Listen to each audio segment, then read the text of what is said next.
என்ன பொறுத்தவரையில ஸ்டார்டிங் வந்து எதை வேணாலும் எடுத்துக்கலாம். இப்போ நிறைய பேருக்கு வந்து இப்போ ஸ்கில்லே இல்லை, எனக்கு வந்து ஃப்ரீலான்சிங் செட் ஆகுதுன்னு they can go for the e-commerce. E-commerce ரொம்ப பிகஸ்ட். இப்போ நீங்கள் நினைக்கிறத விட ரொம்ப பிகஸ்ட். ஏன்னா சிம்பிளான கான்செப்ட் தான். இப்போ ஸ்கில் வந்து வேரியன்ட் இல்லையா? இப்போ நீங்கள் ஒரு வீடியோ எடிட் பண்ணுறீங்க, நான் ஒரு வீடியோ எடிட் பண்ணுறேன். ரெண்டு பேரும் ஸ்டைல் வித்தியாசம், தோட் ப்ராசஸ் வித்தியாசம், பட் ப்ராடக்ட்ஸ் இஸ் சேம். இப்போ இந்த வாட்சை நீங்கள் எடுத்துடுறீங்க, இந்த வாட்ச் வந்துட்டு லோக்கல் மார்க்கெட்டில் உங்களுக்கும் கிடைக்கிது, எனக்கும் கிடைக்கிது.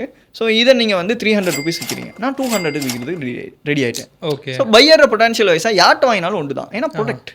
ஸோ இதில் நீங்கள் ஸ்கில்ஸை எதிர்பார்க்கவே தேவையில்லை. ஸோ அப்படியே ஆரம்பிக்கும் போது எல்லாரும் இந்தியாவை பொறுத்தவரையில் ட்ரை பண்ணுறது மீஷோ, ஃப்ளிப்கார்ட், அமேசான். ஸோ இது மூணுக்குள்ளே தான் எப்படியுமே இருப்பாங்க.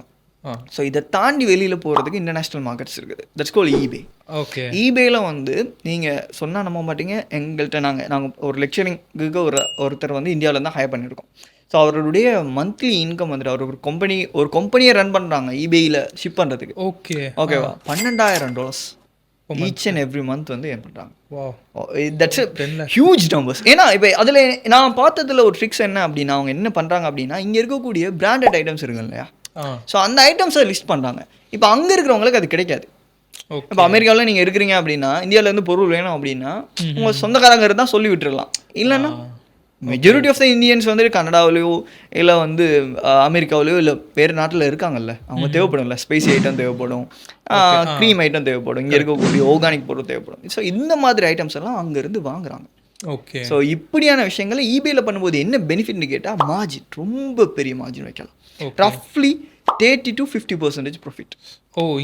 லைக் எக்ஸ்போர்ட் மாதிரி. எஸ். ஏன்னா இப்போ இதில் வந்து இப்போ எக்ஸாம்பிள் சொல்லுவோம், இப்போ நீங்கள் வந்து இங்கே வந்து ஒரு மசாலா தூள் வைக்கிறீங்க, 100 ரூபா பக்கெட்டு டிமார்ட்டில் போனால் கிடைக்குது அப்படின்னு வைப்போம். இதை நீங்கள் ஹோல்சேலில் வாங்கினீங்கன்னா உங்களுக்கு 80 ரூபா தரான், ஒரு பீஸில் உங்களுக்கு 20 ரூபா லாபம், அவ்வளோதான். இதை தாண்டி உங்களால் போக முடியாது. இதுவே இன்டர்நேஷ்னல் மார்க்கெட்னா நீங்கள் 500 ரூபா சொன்னாலும் they need to buy, because அங்கே வந்து அந்த பொருள் இருக்காது.